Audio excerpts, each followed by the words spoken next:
Không ai nghĩ rằng cuộc chiến này lại bắt đầu đổi hướng nhanh đến vậy. Suốt nhiều năm, Moscow được xem là một bất khả xâm phạm, một thủ đô được bao phủ bởi mạng lưới phòng không dày đặc nhất nước Nga, một trung tâm quyền lực nơi chiến tranh chỉ tồn tại trên truyền hình.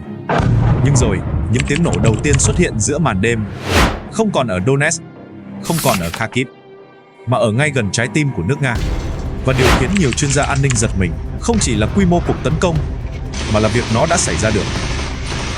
Theo nhiều nguồn tin và hình ảnh lan truyền trên mạng xã hội Nga, hàng trăm UAV của Ukraine đã xuất hiện trên bầu trời Moscow trong những đợt tấn công liên tiếp.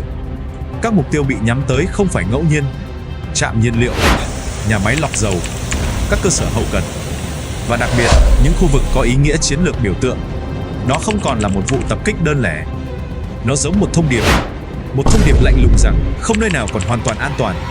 Nhưng điều đáng lo ngại hơn nằm ở phản ứng sau đó.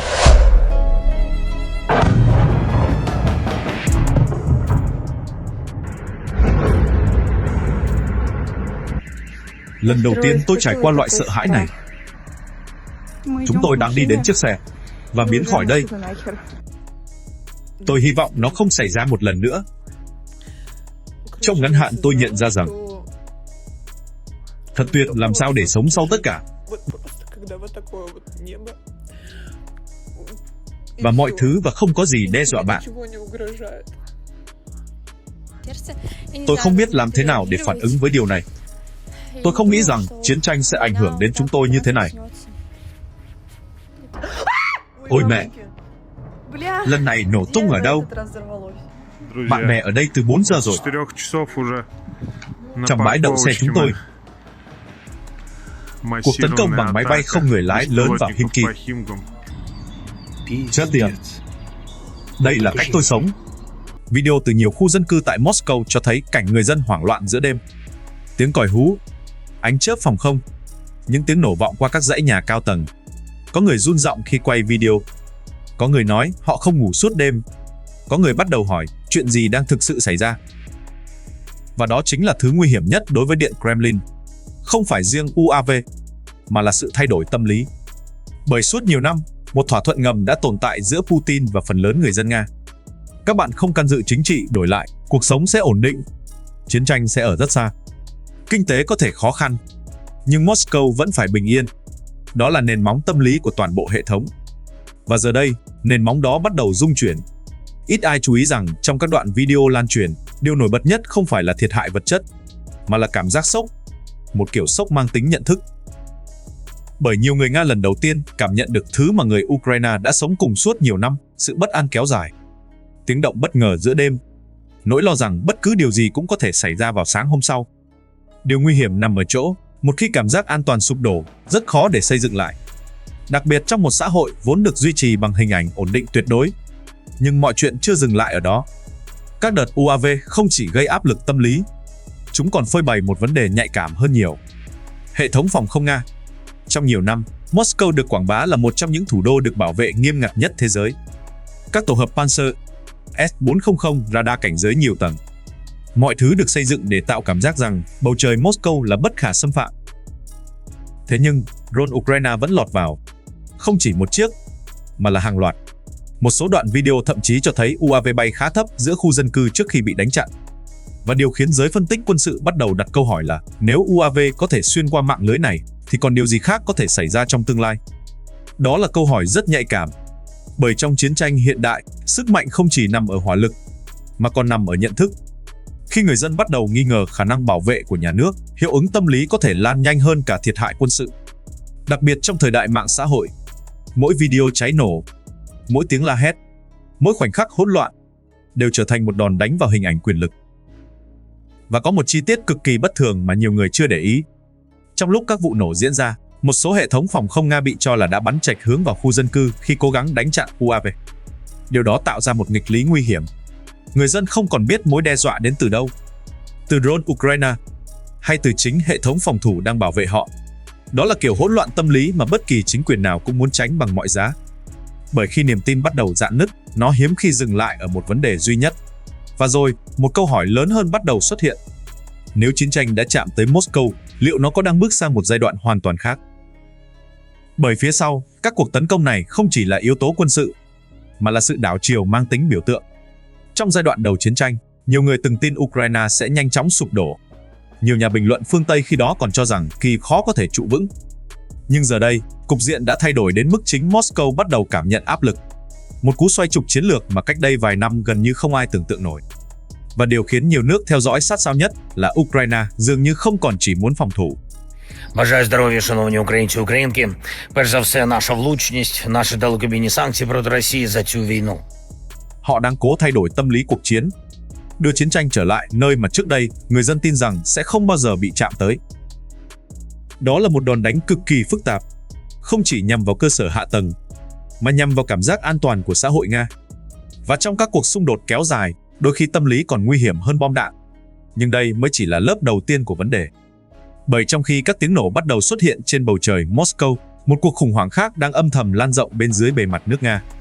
Âm thầm hơn, chậm hơn, nhưng có thể nguy hiểm hơn rất nhiều. Kinh tế, niềm tin xã hội và cảm giác rằng cỗ máy từng được xem là bất khả chiến bại đang bắt đầu hụt hơi. Nếu các cuộc tấn công bằng UAV là cú sốc trên bầu trời, thì thứ đang khiến Điện Kremlin lo ngại hơn nhiều có thể nằm dưới mặt đất. Trong các ngân hàng, trong siêu thị, trong hóa đơn thực phẩm, trong những cuộc trò chuyện nhỏ mà trước đây người ta còn không dám nói thành lời. Bởi chiến tranh càng kéo dài, cái giá phải trả càng bắt đầu hiện rõ. Và lần này, nó không còn ở tiền tuyến nữa. Nó đang xuất hiện ngay trong đời sống thường ngày của người Nga. Một số chuyên gia gọi đây là giai đoạn cháy chợ. Không sụp đổ ngay lập tức, không hỗn loạn tức thời, mà là sự suy kiệt diễn ra từng lớp, âm thầm, liên tục và cực kỳ khó đảo ngược. Trong nhiều tháng gần đây, hàng loạt dấu hiệu bất thường bắt đầu xuất hiện khắp nước Nga. Giá hàng hóa leo thang, chi phí sinh hoạt tăng mạnh. Các mặt hàng từng phổ biến nay trở nên đắt đỏ bất thường, từ thực phẩm, dịch vụ y tế, cho tới xe hơi. Nhưng điều khiến giới quan sát chú ý không chỉ là lạm phát, mà là phản ứng của người dân. Theo nhiều báo cáo nội địa, ngày càng nhiều người Nga bắt đầu rút tiền mặt khỏi ngân hàng. Không phải để đầu tư, không phải để mua sắm, mà để cất giữ trong nhà, trong lọ thủy tinh, trong két sắt, trong những nơi mà họ tin là an toàn hơn. Đó là dấu hiệu rất nhạy cảm, bởi khi người dân bắt đầu mất niềm tin vào hệ thống tài chính, vấn đề không còn đơn thuần là kinh tế. Nó trở thành vấn đề tâm lý xã hội, một dạng phòng vệ bản năng. Ít ai chú ý rằng những phản ứng như vậy thường xuất hiện trước các giai đoạn bất ổn lớn trong lịch sử. Khi con người không còn tin vào sự ổn định ngày mai, họ bắt đầu tự bảo vệ mình trước. Và điều nguy hiểm nằm ở chỗ, niềm tin là thứ cực khó phục hồi một khi đã nứt vỡ, đặc biệt trong một nền kinh tế bị bao phủ bởi trừng phạt kéo dài. Nhưng đó chưa phải tín hiệu đáng lo nhất. Một chi tiết khác bắt đầu khiến dư luận Nga bất an hơn nhiều. Các lệnh triệu tập quân sự không còn chỉ nhắm vào nam giới trẻ tuổi, không còn chỉ giới hạn trong các khu vực nghèo. Theo nhiều câu chuyện lan truyền trên mạng xã hội Nga, cả những nhân viên y tế đã nghỉ việc nhiều năm cũng bắt đầu nhận giấy gọi. Một nữ y tá tại Samara được nhắc đến như ví dụ điển hình, đã rời ngành từ lâu, nhưng vẫn bị triệu tập. Đó không còn giống một chiến dịch huy động bình thường. Nó tạo cảm giác rằng hệ thống đang thiếu người, thiếu nhiều hơn những gì công chúng được biết. Và khi chiến tranh bắt đầu hút cạn nguồn nhân lực, áp lực xã hội thường tăng rất nhanh. Bởi mỗi lá thư triệu tập không chỉ ảnh hưởng một cá nhân, nó tác động cả gia đình, cả cộng đồng, cả tâm lý xã hội. Đặc biệt khi thương vong kéo dài nhiều năm mà chưa có hồi kết rõ ràng. Giới phân tích bắt đầu đặt câu hỏi, nước Nga còn có thể duy trì trạng thái này bao lâu? Đó là câu hỏi mà ngay cả những người ủng hộ chiến dịch quân sự trước đây cũng bắt đầu né tránh, bởi thực tế đang trở nên khó phủ nhận hơn. Trong khi truyền thông nhà nước tiếp tục nói về tăng trưởng, nhiều ngành công nghiệp cốt lõi lại phát tín hiệu rất khác. Các nhà máy thép gặp khó, xuất khẩu năng lượng suy giảm. Một số cơ sở lọc dầu liên tục gặp sự cố hoặc bị UAV tấn công. Chuỗi cung ứng bị kéo căng, chi phí chiến tranh ngày càng lớn. Và điều đáng chú ý là Moscow dường như đang cố duy trì hình ảnh mọi thứ vẫn ổn. Nhưng càng cố giữ vẻ bình thường, sự bất thường lại càng lộ rõ. Đó là nghịch lý mà nhiều chế độ trong lịch sử từng gặp phải. Khi khoảng cách giữa tuyên truyền và đời sống thực tế ngày càng lớn, người dân bắt đầu tin vào trải nghiệm cá nhân hơn là khẩu hiệu. Một hóa đơn tăng giá, một người thân bị gọi nhập ngũ, một đêm mất ngủ vì tiếng nổ. Đôi khi có sức nặng hơn hàng trăm bản tin chính thức. Và rồi, một vấn đề khác bắt đầu nổi lên. Tham nhũng. Không phải dạng tham nhũng nhỏ lẻ, mà là thứ đang lên vào cả hệ thống chiến tranh. Một số dự án công nghệ quốc phòng bị cáo buộc chỉ là hàng nhập từ Trung Quốc rồi đổi nhãn. Các chương trình UAV nội địa bị nghi ngờ thổi phồng năng lực. Trong khi đó, nhiều quan chức bị tố biển thủ ngân sách giữa lúc chiến sự kéo dài. Đó là loại thông tin cực kỳ nguy hiểm đối với tinh thần xã hội. Bởi trong thời chiến, người dân có thể chấp nhận hy sinh, có thể chấp nhận khó khăn, nhưng rất khó chấp nhận cảm giác rằng có người đang kiếm lợi từ cuộc chiến. Và đây là lúc bức tranh bắt đầu trở nên đáng lo hơn nhiều so với vẻ ngoài. Bởi mọi cường quốc đều có thể chịu tổn thất quân sự. Nhưng thứ thực sự nguy hiểm là sự bào mòn niềm tin từ bên trong.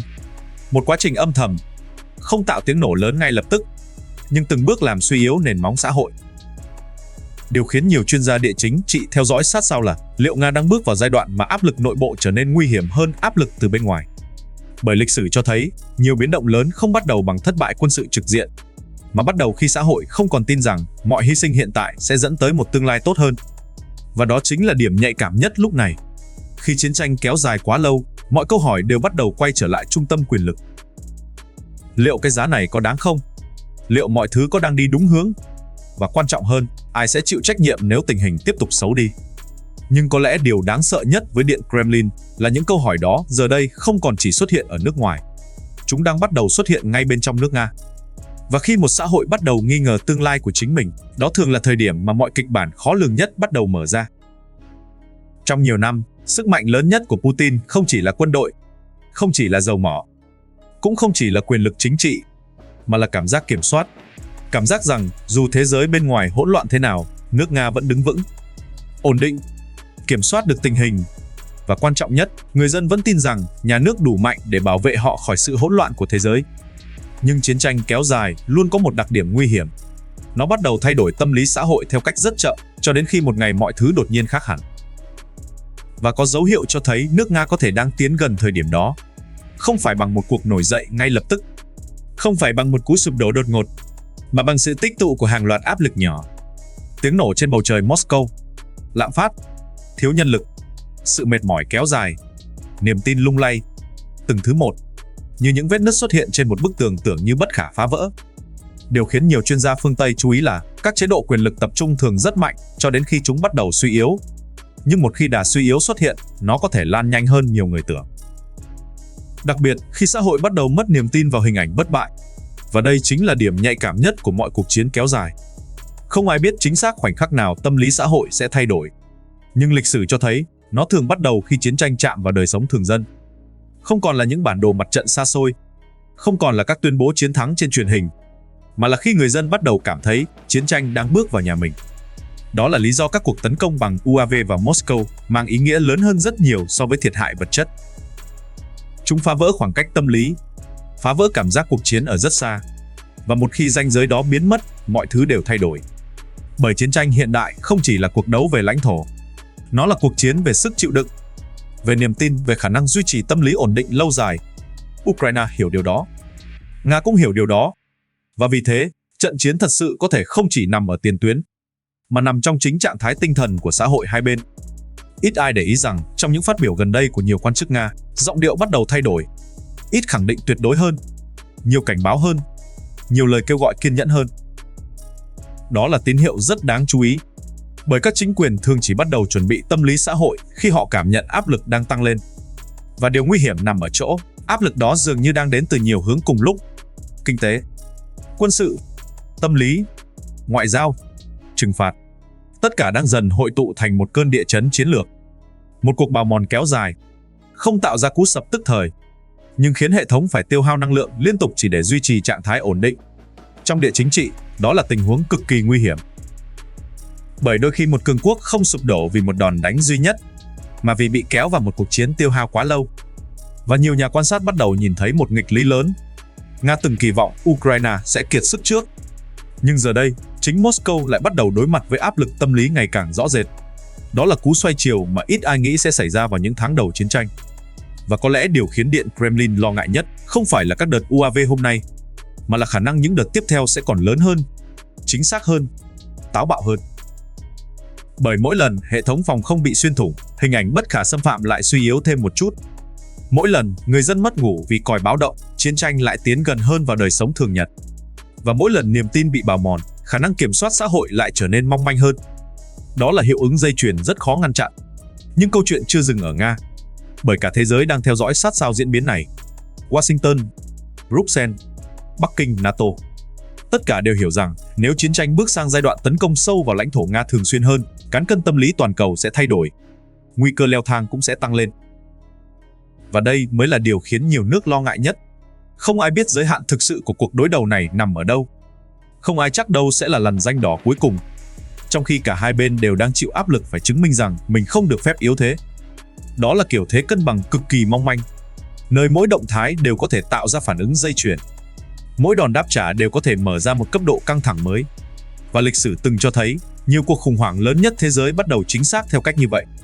Âm thầm, từng bước, cho đến khi mọi người nhận ra tình hình đã vượt khỏi điểm có thể quay lại. Câu hỏi lúc này không còn đơn thuần là Ukraine có thể tấn công sâu đến đâu, mà là xã hội Nga có thể chịu đựng trạng thái bất ổn này trong bao lâu. Và liệu áp lực tích tụ bên trong có buộc Điện Kremlin phải thay đổi chiến lược hay không? Bởi khi chiến tranh bắt đầu quay ngược về phía kẻ phát động, mọi phép tính quyền lực đều thay đổi.